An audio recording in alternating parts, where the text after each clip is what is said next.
Good evening, everyone. Welcome to Black Logic. I am going a little earlier than stated before. I'm about 30, 32 minutes early. Nonetheless, I have an important situation I need to take care of. But I want to make sure I give you guys this particular news update this evening. We have a couple of stories I may spend a little bit of time with more so than others, but bear with me. There is going to be context. I've seen people who report to a lot of my shorts and they don't look at the entire video to contextualize or critically think about the statements that I'm making, okay? Well, let's jump right into this first one here because U.S. District Judge John McConnell didn't mince words. He mandated the immediate restoration of funds that had been withheld, including those earmarked for the National Institute of Health and various initiatives under the Inflation Reduction Act and infrastructure. McConnell emphasized that the broad freeze will likely unconstitutionally have caused irreparable harm, and that this particular ruling comes on the heels of allegation from Democratic state attorneys general who argued that despite prior orders, the administration persisted in blocking spending.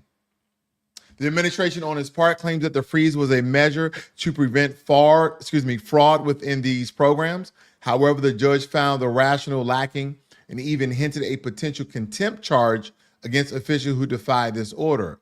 It's a classic showdown between both the judiciary branch and the executive branch. And a lot of people are raising questions about the balance in power and the limits of administrative authority. What's important here is, I don't think, now this is me thinking far forward and very positive about politics in America.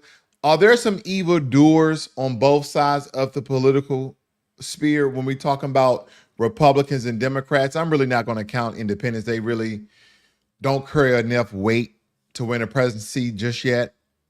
But there's bad doers on both sides, the Republicans as well as the Democrats, whether it be legislation, laws, tax evasion, personal accounts of things they may do that's heinous to the public.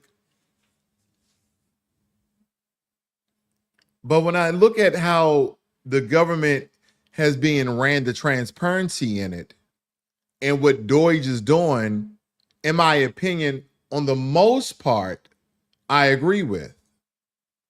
But then are there some good doers who so happenly to be Democrats, but they're good people and they're doing the right thing by America? Can we look at the Democratic Party as a monolith, or should we look at individual political Democrats for what legislation they tried to pass and what legislation that they went against? Because again, when a lot of these legislations go to Congress to be voted on yay or nay, there are Democrats that disagree with it. So I cannot throw the baby out with the bathwater when we're talking about the two political parties. Now, when it comes to this particular news story, and when we look at this, do you believe that the judge was doing the right thing by not allowing Trump to freeze it?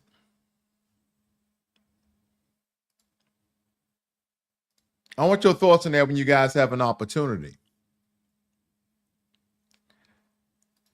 Also, unions have been up in arms, arguing that the deferred resignation program is illegal. Their contention, it lacks congressional authorization and effectively coerces resignations under the looming threat of mass termination. And U.S. District Judge George O'Toole extended a temporary restraining order, delaying the buyout deadline and preventing its immediate implementation. The administration proposal was straightforward: 8-month severance pay for these opting to leave or new work requirements for those choosing to stay. Critics, including union leaders and Democratic attorneys general, have advised federal workers against accepting the offer, labeling it misleading and potentially unenforceable. This extension provides more time for a thorough examination of the legal challenges surrounding the plan. It's a pivotal moment for federal employees as the outcome could significantly impact their careers and livelihoods. I agree with this as well. Why is this important? Even though they're going and they're trying to cut government slashing, we're still talking about Americans. We're still talking about people with lives. Some of these people showed up every day just to do their job. They're not even in the political atmosphere. They're not the top executives. They're not the directors and the chiefs of any of these departments. They're just everyday Americans going to work for the government, doing their job. I'm an administrator. I'm human resources, or I'm part of accounting, or I'm part of the IT. I just come and do my job. So I don't know why certain parts of America, certain pockets of America are looking at, yeah, they should be cutting government funding. They should be taking the buyout.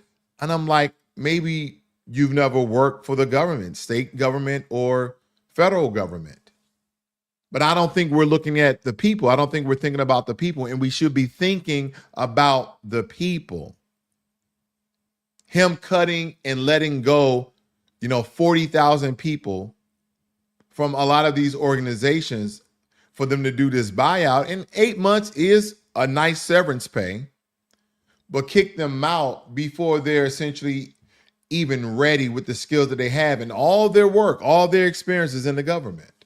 I'm not stating that they should not go. But again, I believe that this process needs to take a little more time. They could be doing the right thing initially, but it just feels rushed. I'm not saying be slow like the government has always been, that this should take 3 or 4 years. But I would think that we would start really hearing stuff around October, November. But ladies and gentlemen, it's only February. He hasn't been president a month yet. Now, granted, he has some access. Maybe he gave the people part of these different organizations access to really start gathering information so they can hit the ground running. But again, this seems very fast. And I don't know if it's wrong yet. Again, that's why I wait for evidence and proof, but it seems fast to me. Good evening, Moon Shadow, as well as Jay the Informant. This seems very fast. Turning our attention to the Middle East, unfortunately. Tensions are escalating as Hamas has announced a postponement of the next scheduled release of hostages. Now, the spokesman for Hamas military wing stated that the release will be paused until Israel compensates for allegedly breaching the truce. Israel has not permitted necessary shelter supplies in the Gaza Strip as agreed upon. This is part of the ceasefire deal that you guys will give us supplies. Then in response, Israeli Defense Minister Israel Katz labeled this move as an outright violation and has instructed the Israeli Defense Force to prepare for potential conflict. Can I pause there? I think I just reported on this morning, how we as a country, not as the president, but as a country, he represents the country. He's the commander in chief of the country. But there's no American without the people. So again, we as a country, I stated this earlier, that we should be nowhere in the Middle East. Americans should just not exist in the Middle East when it comes to politics, okay, or the expansion of our territories. Yeah, tourism, fine. Go and visit. If you want to live over there, that's fine. But I am referring to us having property as a government, as a country, in the Middle East at all. I just said that this morning that the Middle East has a very dark past and they've been at war for hundreds of years. And here we go. Not even 12 hours later, and the ceasefire seems as though that it may be terminated. And this development places the future of the ceasefire in jeopardy. Hamas has released 21 hostages, with 12 more scheduled over the next 3 weeks under the initial phase of the truce. However, with 76 hostages still in Gaza and around 30 presumed dead, the situation remains dire. It's a very dire situation here. And the hostages and missing family forum is actively seeking to salvage this deal, emphasizing the urgency of rescuing all captives. Of all captives. This is why Donald Trump making public statements about the U.S. owning Gaza. No, I don't think that's a good move for America. And I would love to do a survey to ask America, are you for or against? Are you yay or nay? I'm just thinking, if people, to their hardest heart, why are we in the Middle East? We even have a dark history in the Middle East. We've been at war with almost the entire Middle East. You think these countries forgot American troops on their soil? Do we want more of our brothers and sisters in harm because our president or the administration? Again, I told you, some things I agree with Trump did and some things I totally disagree. But are we going to have American troops on ground when the next kidnapping happened because America decided to just take the Gaza Strip? And now we got to have American troops while we over there and occupy the Gaza Strip? What? No. America should not be in the Middle East at all. No, we've had too many troops on ground. There's a lot of bloodshed. There's a lot of this past history of conflict with multiple countries, not just Afghanistan and Iraq. No. You better look at Syria. You better look at Yemen. Okay, you better look at some parts of Saudi Arabia, Iraq or Iran, however you want to state. No, this is not a good look. I didn't state these things earlier because some things I tend to release slowly. But man, no. Nope. No. Did you guys hear about this? Now, last night, Kendrick Lamar's performance, in my opinion, was phenomenal. It was phenomenal. It's the first time that a solo rapper did an entire Super Bowl show. He did it for the entire 13 minutes. And it was a display of lyrics, art, honor. He was even honoring America while talking to America. He was honoring America with the red, white, and blue and the formation of the flag. He was talking to America and he was honoring America because he's a foundational Black American. And he understands our roots, our history in this. And a lot of people, unfortunately, don't forget it's Black History Month, but nobody really cares. But let me say this.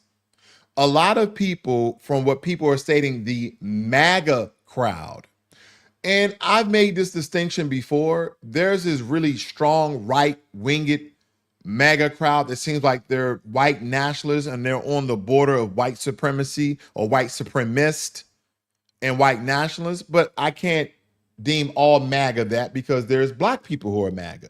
But they're talking about this real strong Republican, old school. They're calling that the MAGA crowd. And they're calling the MAGA 2.0 crowd that is not as so staunch and cemented in their thinking, but they're still want a white America. Then you just have regular Republicans, conservatives that see America as what it is. A country that European colonial powers overtook the land from indigenous Black folk as well as indigenous Native Americans, and they brought over a workforce from Africa with enslaved Africans to build the land that we now all love, that we all love and joy. Again, you had indigenous Black as well as enslaved Blacks that built the country from the foundation. Yeah, of course, you had, once the foundation was built, you had Irish, you had other people, Hispanics come over and build it.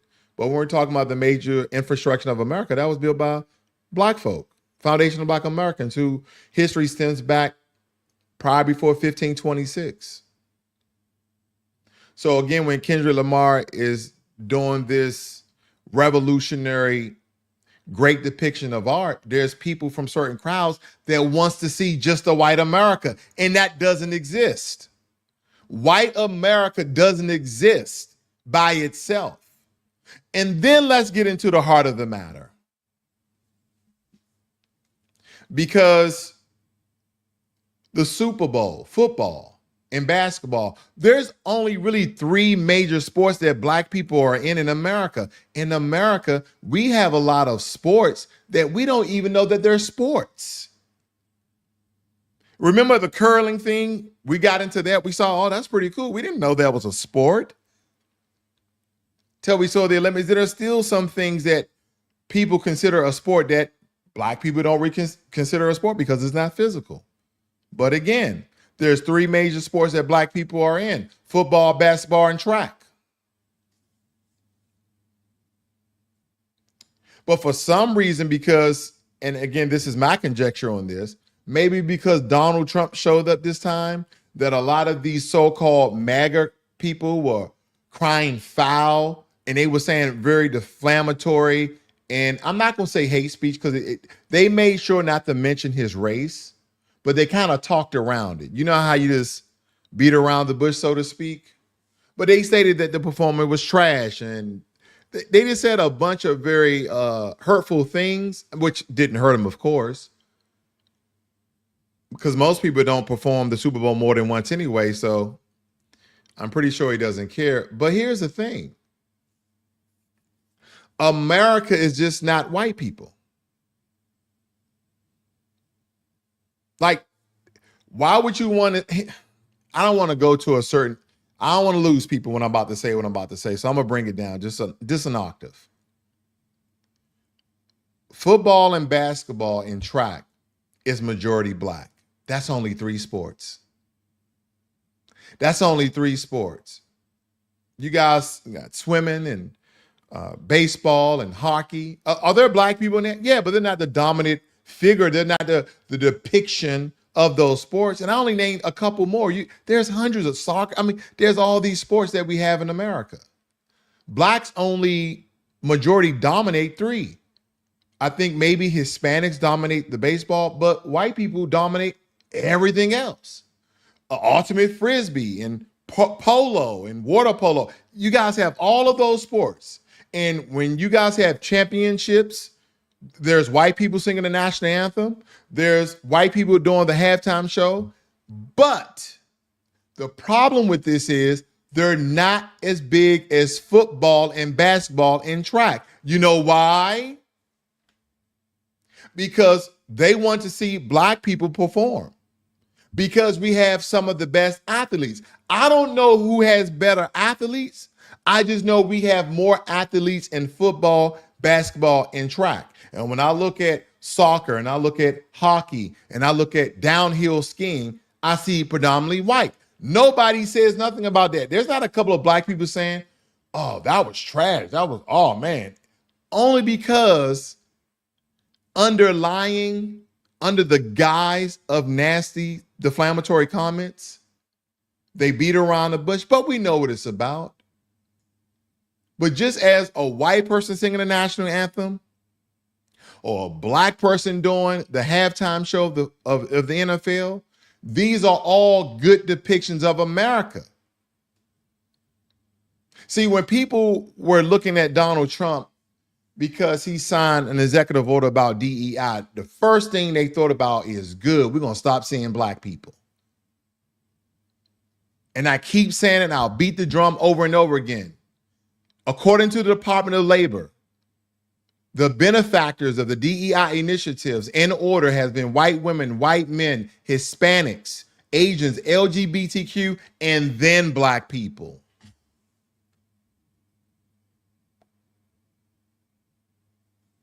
I just don't understand it. I understand it. I know exactly what it is. I know exactly what it is. I believe this was a good move because President Trump has announced that he has directed the U.S. Treasury to cease the production of new pennies. The reason, the rising cost of producing the 1 cent coin is costing more money to produce 1 cent. Because pennies actually cost, listen to this, 2 cents to create. And this is absolutely wasteful. Now, the first penny issued was back in 1793, and it was featuring President Abraham Lincoln since 1909. And a lot of critics argue that the coin is often discarded has outlined its usefulness. Absolutely. I think only people who really use pennies are small children nowadays, but it takes 2 cents to create 1 cent. That doesn't make any sense. Bars. But yeah, it's about time they cut that out as well. Good evening, Jermaine Anderson. Thank you for moderating, sir. And your favorite part of the evening, I know that you guys all know and love. Every time you make a phone call, use a hearing aid, speak into a microphone like this one, or record audio. You're using a technology that a Black inventor helped create. The man's name is James E. West, the brilliant scientist and innovator who co-invented the electric microphone back in 1962, a device that powers 90% of all modern microphones today. From smartphones to recording studios, from hearing aids to military communication, his invention is everywhere, yet his name is rarely mentioned in tech history. Today, we give James E. West his well-earned recognition as one of the greatest inventors and innovators in sound technology. Born in 1931 in Prince Edward County, Virginia, James E. West grew up during the Jim Crow era, where Black children were denied many educational opportunities. But his curiosity for electronics and sound could not be stopped. He's probably one of the first. As a child, he would take part and rebuild appliances just to understand how they worked. Earned a degree in physics from Temple University in 1957. Began working as an intern at Bell Labs, one of the most advanced tech research facilities in the world. Even though Black scientists face extreme racism and exclusion in engineering, West refused to let systematic barriers stop his brilliance. Before West's invention, microphones were large, fragile, and expensive, making them difficult to use in everyday sense. A lot of the microphones during that time fell apart. They were very fragile. Now, alongside his research partner, Gerhard Salzer, was completely changed the game by developing the electric microphone, a cheap, lightweight, and highly sensitive microphone that transformed sound recording and communication. It was 10 times cheaper than previous microphones, making mass production possible. It was much more smaller and more durable, allowing it to be placed in portable devices. It improved sound quality and sensitivity, making voice and music recordings much clearer. By the 1980s, 90% of all microphones use this technology.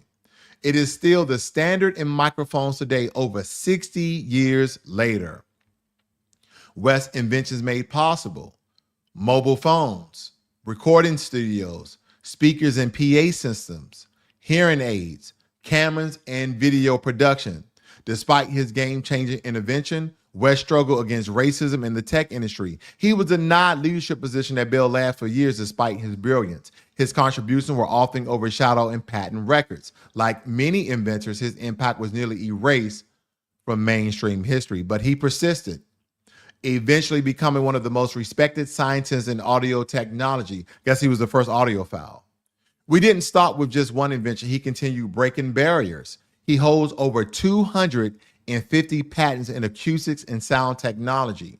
He became a professor at Johns Hopkins University, mentoring young Black engineers. He actively pushed for diversity in STEM, helping Black students break into tech and science field. In 1999, he was inducted into the National Inventors Hall of Fame. Our great brother, James E. West. We salute you this evening, sir. Thank you for your contributions to the sound industry. Very powerful. Now they're selling these microphones for $400 based upon your technology. Your family should be set for life. He holds over 250 patents. His family should be set for life. They should never have to work again because microphones are only getting better, smaller, and believe me, more expensive. I thank you guys for joining me here this evening. Let me read some of your notes. Jay the Informant states, I agree. Now Gaza is in our tour. and only 2 celebrities, Kendrick and Samuel L. Jackson. All right. You guys have a great and wonderful evening. This is Black Logic.